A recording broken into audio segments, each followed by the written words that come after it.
What's going on, Washington fans? Welcome to the JTFB YouTube channel. As always, I'm here to talk all things Washington Commanders. And something that's come up today is there's been a couple articles and just a couple little leaks and news that the 49ers are more than likely going to be trading Brandon Aiyuk this offseason for a couple reasons. One, they paid a lot of money for Deebo Samuel. He's getting about $24 million a year, and they just can't really afford to give Brandon Aiyuk that long-term extension that he is absolutely due. And as you can see from this season and last year, he's a very productive wide receiver, and he could be a wide receiver one for a lot of teams. There's already been a couple teams, brought up, like the Chiefs is one, of course. But I've had some people in my DMs and stuff like that today while I was at work saying, like, Josh, do you think this could actually be a possibility that Washington trades for Brandon Aiyuk? What does that even look like? So I'm going to talk about this today. So let's go through this journey together on this video. I'm going to talk to you about why they could and why it could be a good thing, but then also why they shouldn't and why it could be a bad thing. So as always, hit that subscribe button and like the video and drop your thoughts and comments below. Let's get right to it. So like I said, Brandon Aiyuk is absolutely due to get that paycheck. And this is a loaded wide receiver class. So let's start with the reason why Washington should trade for Brandon Aiyuk. One, would he want to come here? I don't know. But of course, with that Adam Peters connection, it's going to be brought up. It's going to be talked about. Adam Peters is a guy that drafted him in the first round a couple years back. Adam Peters knows who Brandon Aiyuk is. That connection is there. So of course, there's going to be talks about it. It's going to be brought up. Now let's take a look at really, Washington's situation. We know that Washington, we should know that Washington is absolutely in a situation this offseason where they need to add another wide receiver weapon. I think Curtis Samuel goes in free agency. I think he could get a paycheck from a team like the Panthers, go back to Carolina, and a really wide receiver needy team that just really wants a reliable guy that's going to produce, and that's Curtis Samuel. Absolutely. Would I like to have him back? Sure. But if you decide to replace him with someone in the draft or Brandon Aiyuk or Mike Evans, Michael Pittman, T. Higgins, who's not going to Washington anyways, it's really something to think about. Like, we need that guy opposite of Terry. I think you can absolutely put Jahan Dotson in the slot. One thing also with Cliff Kingsbury's offense, you see a lot of 4 wide receiver sets, a lot of 5 wide receiver sets. So you can never have too many. And then the depth just really isn't there for Washington. Like, are we really going to bank on De'Ami Brown to rise to the occasion to be that guy? Absolutely not. So I think a lot of us can agree. I would like to say all of us, but it's not all of us. I think a lot of us can agree that Washington needs to add a weapon, especially if you're going to run it with a rookie quarterback next year. Now, we know Terry is reliable. If you feed Terry, if you give him the attention, Terry will be Terry. Just feed Terry. I think Jahan Dotson is going to go back to his rookie form coming up under Cliff Kingsbury and in this offense. And I think last year just wasn't good for a lot of our players. And I think Jahan Dotson was one of those guys that really just suffered from that. It just wasn't a good fit. The scheme, the play calling, everything just wasn't there for Jahan Dotson. Now, I mentioned Terry. What does that look like? Let's bring this up because Terry McLaurin got paid not too long ago. For 2024, his cap hit is $24 million. That's fine. That's whatever. He deserves every penny.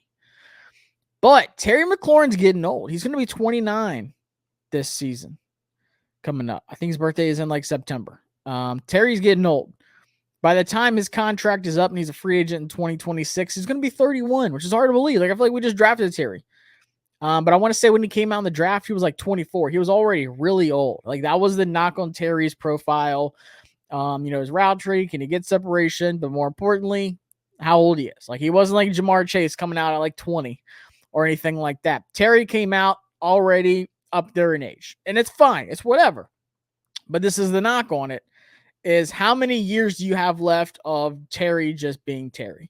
I think 2024, 2025, and I think, 2026, you kind of figure things out. You either start getting into those veteran, deals, or maybe he goes somewhere else in 2026, whatever. But like I said, he's getting up in age. By the time his contract is up, he's going to be 31, almost 32. 30 is like the tip of the mountain, by the way. And in the NFL and football, 30 is like the magic number. You're going up. You're in your 20s. You're in your 20s. Oh, you hit 30, 31, 32, 33. Unless you're Mike Evans. Then it doesn't matter because you're going to get 1,000 yards regardless, even if you have a couple drops. But with Terry McLaurin, like I said, guys, we need someone opposite of Terry that can help him out. Like I said, Jahan Dotson in the slot. But who's going to be that guy outside to really help out? Like I said, with Cliff Kingsbury's offense, he loves just spacing things out. He loves spreading things out. He also loves screens, stuff like that. He wants these man-to-man matchups that he can pick apart. That is what Cliff is going to do. Mesh concepts, crossing routes, stuff like that. He wants someone to be open every play. It's a quarterback-friendly offense, in my opinion, especially for a rookie quarterback. So you add someone dominant on that other side, and I know people are, oh, we have other needs. You're really going to spend this much money on Brandon Aiyuk. Terry McLaurin's getting up in age. And I know Aiyuk isn't like 20. I'll talk about him here in a second. But if you can get a young guy like Brandon Aiyuk, who's already producing, you've seen the talent, you've seen the skill set. We already knew last year he was upset with how much he wasn't getting targeted, how much Debo was getting featured, but he wasn't. And he showed this year, like, hey, y'all, you need to target me. If you target me, good things happen. I can make some big plays. And I want to say the 49ers had one of the lowest passing attempts in the NFL this season, too. And he still produced. But I follow a lot of 49er content creators. Honestly, probably my favorite people out there. Love the 49ers fan base. Love their content team. Love everyone on that side. Respect. And everyone agrees, like, Aiyuk just wasn't targeted enough. I think he only had 6 targets in the Super Bowl. That can't happen. It's just he wants to go somewhere where he can be featured as a big time target. And I know you're like, well, if he comes here, that doesn't mean he wouldn't be. But I think he would. I think he would get the targets. Even with Jahan, even with Terry, I think he would still get the numbers. Of course, we're going to try to add a tight end. We're going to have a running game this year. Like, there's things there. But at the same time, he wants to get paid. Like, he knows he needs that bag. And the 49ers cannot afford him and Debo. They would have a little bit over $50 million invested into. And then you've got Bosa's contract, who just became the highest paid player of all time. There's a lot there. But they do have Brock Purdy on a rookie deal, so it helps out a little bit. But the consensus is they can't afford him. So like I said, Terry McLaurin's getting up there in age. You got probably 2 years left of Terry. If you sign Brandon Aiyuk, it's probably a 4-year deal. It's probably a 5-year deal.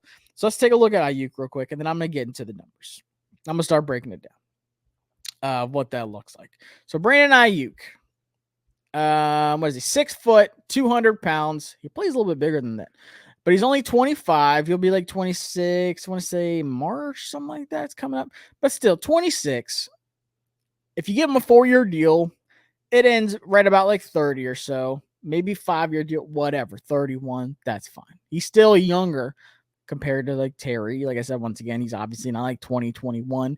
But he's on the younger side. He's hitting his peak. This could be Brandon Aiyuk's prime right now. Former first-round pick. Had a slow start. But then things started clicking for him. Let me get all these ads out of here. God, I hate this website with the ads. The targets went up, and then this year dropped a little bit. One less game. I get it, but still hit that 1,000 yards. Last year he had 1,015 yards and a 13 yards per reception average. That jumped up all the way to almost 18 this year. He had 105 targets, 75 catches, 1,342 yards, 7 touchdowns. He had less drops, more yards per target this year, higher success rate.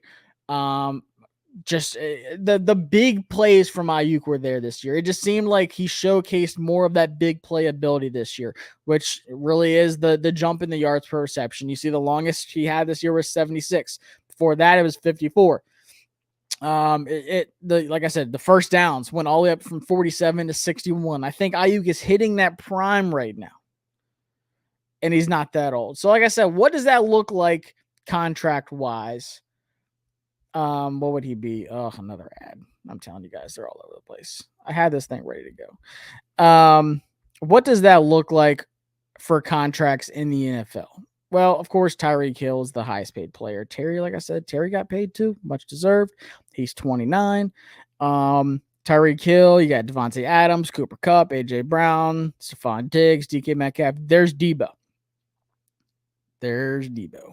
Per year, Debo is making, like I said, close to 24. What would Aiyuk really demand? And of course, the market always resets. Now, it came out today. As y'all know, if you've been watching the videos, I've been talking about free agency and the numbers kind of moving a little bit. It was like high 70 in cap space, low 80 in cap space. It seems like it's going to be higher than projected, which is great because Washington, regardless, is going to be the number one team with salary cap and free agency. So blow it up. Let it be even more. Like, give us 90 mil. But if I had to estimate compared, like, just based off of things that came out today, I would say it's probably going to be in the mid 80s. If it gets to the high 80s, y'all, we're going to be cooking. Then I'm pushing this heavy. Like, get Brandon Aiyuk here.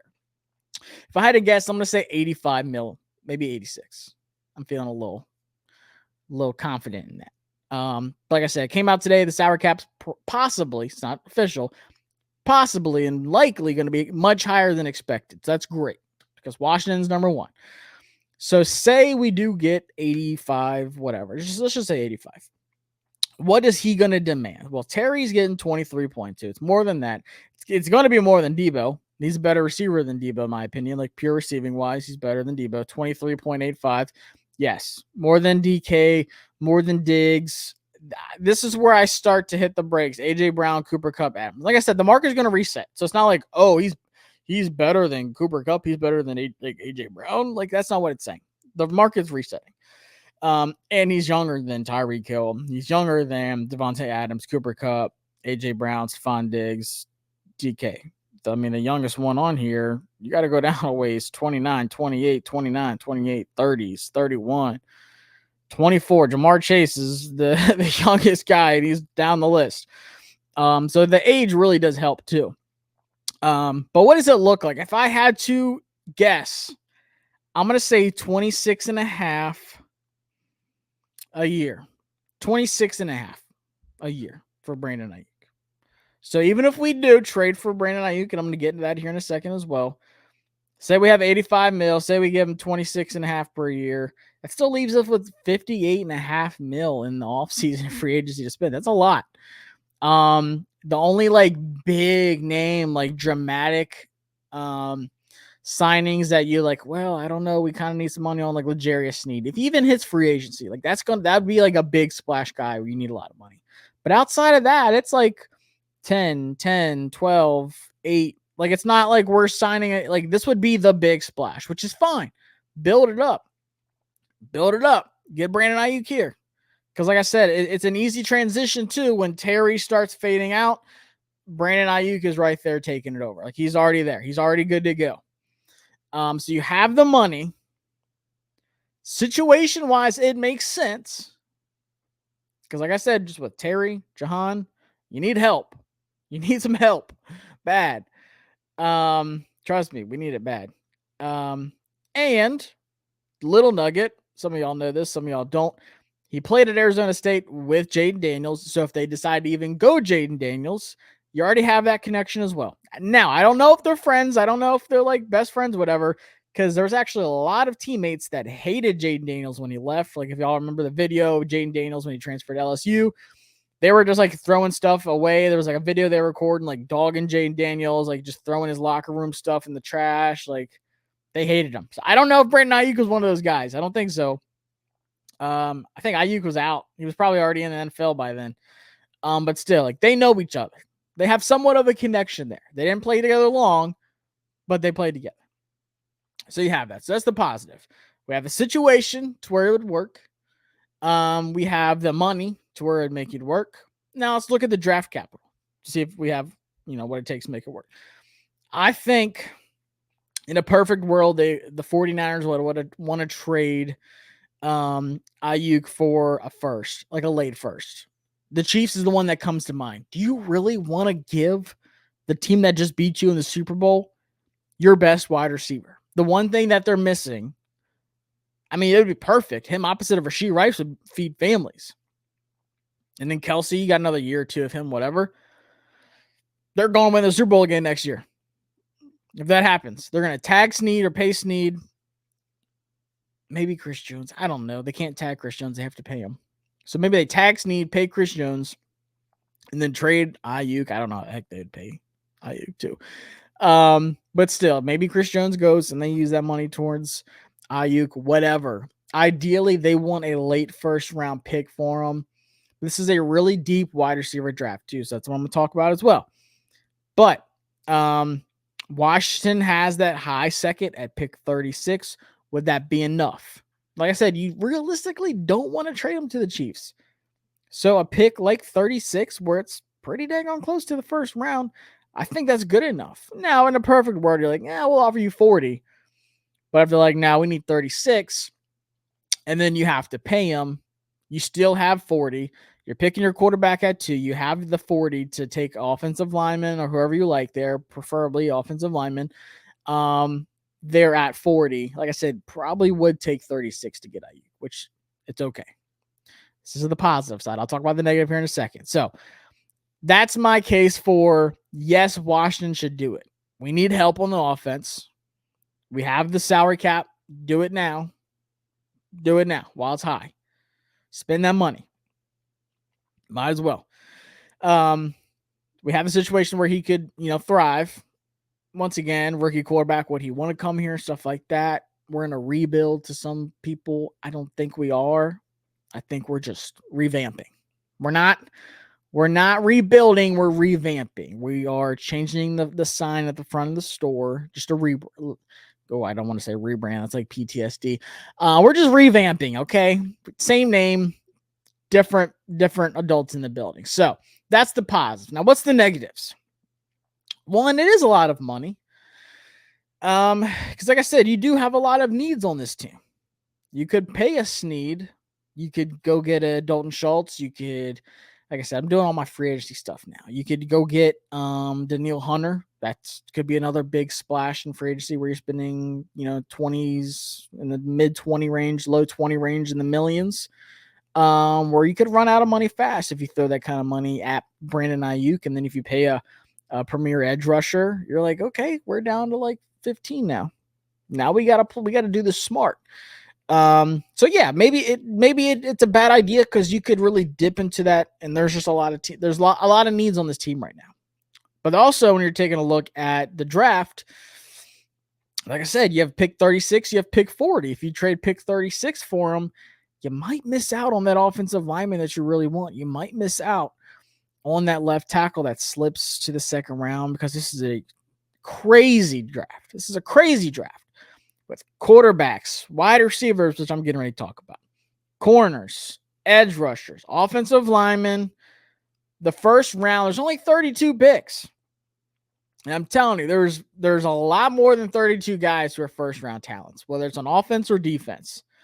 So you're going to see some people fall into that 36 spot, maybe 40. But I'm telling you, there might be a guy there at 36, a Troy Fautanu, Jordan Morgan, a Patrick Paul that you really want to put on the offensive line, or maybe it's an edge rusher, Darius Robinson, something like that. If you don't go big in free agency, whatever. And you don't have that pick anymore. The 49ers do. 49ers need offensive linemen too. So maybe they would have 2 picks, but then they're probably going to go wide receiver in the first round, maybe wide receiver here to replace Aiyuk, probably in the first round. But they have some needs too. But you get rid of 36, now you're just left with 40, and you just really hope you can hit that pick because then you have 67, then you have 101, 103, so on. So yeah, you are spending that draft capital and the money for a wide receiver. But you know what you're getting with them. He's already produced. You've seen the talent on the field. These guys in the draft, you don't know what you're getting, but it is one of the best wide receiver drafts of all time. So let's just say 36 comes around. Let's just say Ladd McConkey falls. He might. A.D. Mitchell, Keon Coleman, Jermaine Burton, Xavier Worthy, Roman Wilson, really like Jalen Polk, Ricky Pearsall, Jalen McMillan, Tez Walker, Xavier Leggett, Johnny Wilson, Jamari Thrash, Brendan Rice, my guy Malachi Corley. There's some really good guys. Like these are top talent guys. I mean, shoot, I'm putting Malachi Morley up here in the top 60. I don't think he's going 77. I think Brandon Rice could go higher too. So could you get a wide receiver at 36 or 40 and he's on a cheaper contract? Yeah. I think this is a really good wide receiver draft. Of course, you have your elite at the top with the Marvin Harrison Jr., your Malik Neighbors, your Rome Odunze. I'd say Brian Thomas Jr. is elite, honestly. I love Brian Thomas Jr. I think he's elite prospect. Then there's like tier 2, the Troy Franklins, A.D. Mitchell, super underrated. This is a really good wide receiver class. I'm not as big as on Keon Coleman as a lot of people are. He has really fun film, but I just don't see it transitioning. Then you got a guy like Xavier Worthy. You can go deep. Jalen Polk. And honestly, I can kind of see some Jalen Polk and Brandon Aiyuk. I think Polk could be there at 40 if you want to go that way. Some people think that's too high. I'm really high on Jalen Polk, so I'm all in on that. But like I said, maybe at 67, you can get Xavier Leggett, Brendan Rice, Malachi Corley if he falls. I don't think so. Javon Baker, a lot of people like as well. Malik Washington. Maybe someone in these later rounds. Will they have the impact right away as Brandon Aiyuk? No. But they're also not going to cost you $26.5 million probably a year, you know? And once again, it's going to be a younger guy who Terry's getting old, Terry's fading out, and then this guy is just kind of like, boom, pushed up. So is it going to be Marvin Harrison Jr., Malik Neighbors, Odunze, Brian Thomas Jr.? No. Could it be a Troy Franklin? I don't know. Some people think there's going to be about 7, maybe 8 wide receivers in the first round. So let's just say 1, 2, 3, 4, 5, 6, 7. After that, you have Keon Coleman, Jermaine Burton, Xavier Worthy, Roman Wilson, Jalen Polk. I mean, like I said, I like these guys. I like Wilson. I like Polk. Jermaine Burton's a really good deep threat. Like I said, I'm not too big on Keon Coleman. Xavier Worthy is a good deep threat as well. Xavier Leggett, I think he's a guy that goes second round. Brandon Rice, Malachi Corley in second round. You have one of those options. So would it be as impactful as Brandon Aiyuk right away? Probably not. Could be. Could be a 1,000-yard receiver. Who knows? But like I said, it's much more affordable. You're using that one draft pick already, but you're also saving you a ton of money. So there's some good, there's some bad to this. I'm interested to hear y'all's thoughts. What do you think Washington should do? And once again, I don't even know if like he would want to come here, but if you're trading for him, it's not like a free agent. You're trading for Brandon Aiyuk. Like, I'm sure he has a little bit of a say. Like, you don't want to do bad by the guy. But at the same time, if we offer pick 36 and was like, hey, we're going to pay you 26, maybe 27 mil a year if you come here. You know, like I said, you know Adam Peters. You're not coming into some unknown situation, really. Like, you know what we have going on. We're going to get a quarterback at 2 to help you out. It might be a guy that you already played with. So, could it happen? Yeah. It's going to be pretty costly, draft capital-wise and salary cap-wise. But I would not be mad at it because, like I said, whether it's Mike Evans, who I'm looking at a free agency, he's going to cost a lot. He's going to be up there maybe around I'd say less than Aiyuk. Should be less than Aiyuk. I'd say like, I don't know, 22, 23. I haven't looked at what his projected signing is for him. We can look at it because luckily I had this up. Wide receivers, like I said, T. Higgins, franchise tag. Michael Pittman, franchise tag. Mike Evans, 23. So yeah, I said low 20, so 23 a year for a guy that gets 1,000 yards every year. Cool. If you can get Mike Evans, once again, this is a guy I would like on my free agency list. Sneak peek at the wide receivers that I'm going to talk about in a few videos from now. 23 mil a year, you'd save money and you don't have to trade for Mike Evans. But Mike Evans is also 31 when the season starts. So there's, like I said, there's some good, there's some bad. But at the end of the day, I would not be mad at it. The numbers there, the draft capital is there. But once again, if we pass up on just free agency in general and say, hey, we're going to hit it in the draft, we're going to get a lineman at 36, then we're going to get a wide receiver at 40. We're going to get, Malachi Corley if we get Jalen Polk at 40, I would be ecstatic. I'm telling you, he's worth it. There's a couple other guys. Worthy is worthy of that pick. No pun intended. A.D. Mitchell, if he gets to 40, definitely. So good, bad, it's both there.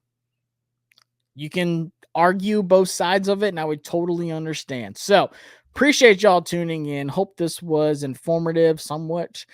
Like I said, I got more videos coming up, some more free agency videos. I'm doing offensive line next. I just did edge rusher, so check out that videos if you're not caught up yet. I did a free agency kind of overview stream for Bleacher Report, so I put that on here, and then I did the edge to really just kick off these position specific previews at free agency, because it's coming up fast, guys. And like I said, Washington has the most salary cap to spend, and it's not going to be Albert Hainsworth or William Jackson III or Josh Norman or just any of these PTSD signings, Nick Gates, Cody Barton. Like, I'm excited about this, guys. We're going to spend the money wisely, but there's a lot of needs for this team, and wide receiver is one of them. So don't count it out. Do I think it'll happen? No. Would I like for it to happen? Sure. Would I be mad? No. I'm trusting Adam Peters. I'm trusting everything that him and Dan Quinn and Josh Harris are going to do. So like I said, guys, appreciate it. Hit that subscribe button and hit the thumbs up button if you enjoyed the video, and drop your thoughts below. And I'll see y'all next time here on the JTFB channel. Peace.